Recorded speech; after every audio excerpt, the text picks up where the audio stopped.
Hey folks, welcome back to the Horde. Happy New Year. So it's about 3:40, almost a quarter to 4, Tuesday, 34 degrees, out in the upper garage.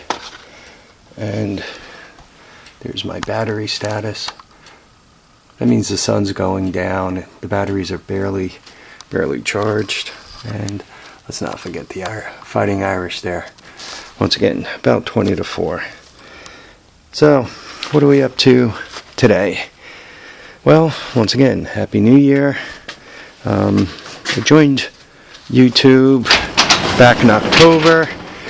Since then, I've gotten 9 subscribers. By the way, I don't mind having more subscribers, so don't feel bad about subscribing. Anyway, 9 subscribers, 800 and change views. So that's been interesting. Comments, got a few of those, particularly Wally comments. I like Wally's comments, so keep that up. And anyone out there who wants to make comments, please do. So, what are we up to today? Given the flea markets are all closed down, that leaves me with Craigslist. And through Craigslist, I found another generator. This one appears to have a blown generator head, so this is what I've kind of been after. I haven't gone through a lot with it yet. It does start and run. It runs good, runs nice. So I'm thinking the motor from this guy onto the Troy built over here, right? I'll use all the metal and all from the Troy built. That way this thing still looks all kinds of pretty. I'll take the recoil starter from that guy and put it on the Coleman, and that'll be another generator setup. The guy I got it from, Art, it was a bit upstate, about 40 miles from here. You should have seen his Horde. It made my Horde look like an amateur's Horde, which is really saying something.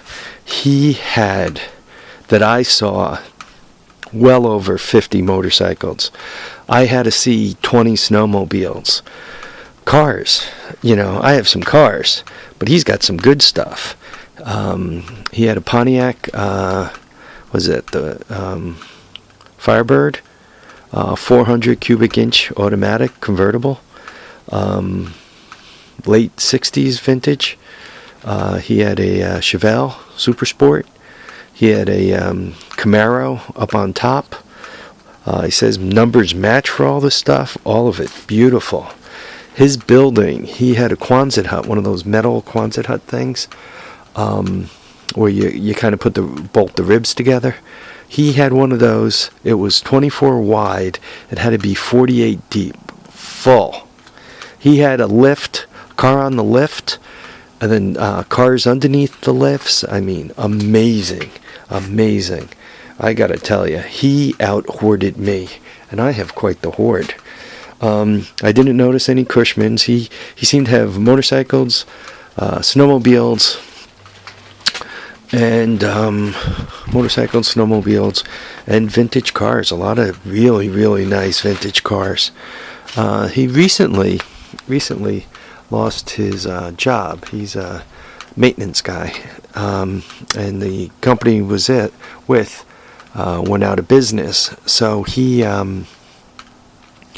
now kind of selling off some stuff, as he needs money. His wife still has a good job with good benefits, so he's not exactly dying.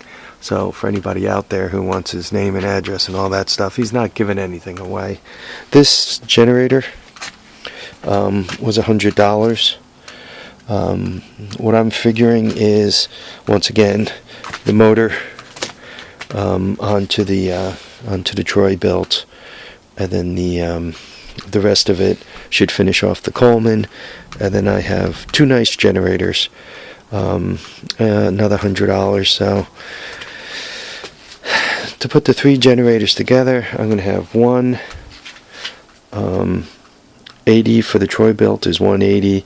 I then call that one 120, which brings me to $300. So I'll have $300 into 2 nice generators.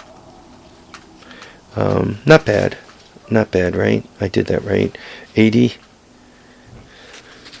for that, and 120 takes me to 200, and then that is another 100 takes me to 300. Yeah, so I have 300 into 2 good generators, and maybe some spare parts like that generator head. I haven't put any time and effort into it, though I'm nervous, because this is where, right there is where the wires are supposed to go out to go into this box, and I don't see a wiring harness. Kind of that's going to slow things down. He says he plugged stuff into it and couldn't get any electricity. Well, without that wiring harness hooked up, that's quite true. So I don't know if somebody just fooled around with it to kind of trick them into thinking it was dead so they could get it for a good deal or whatever. But anyhow, I'll go in there and take a look before I consider it completely dead. Anyway, folks, from here I have to start working again. You know, all of us got that thing known as a job. And this week is a 4-day run, so it's Wednesday, Thursday, Friday, and Saturday night. Sunday, I'll be exhausted because I haven't done too many of these 4-day runs.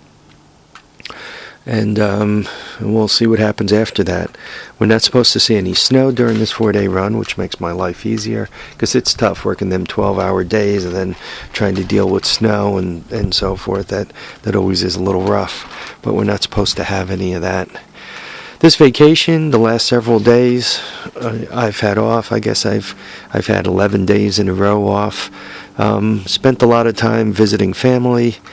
My wife had a few doctor's appointments that I went to that I had to go and deal with. So,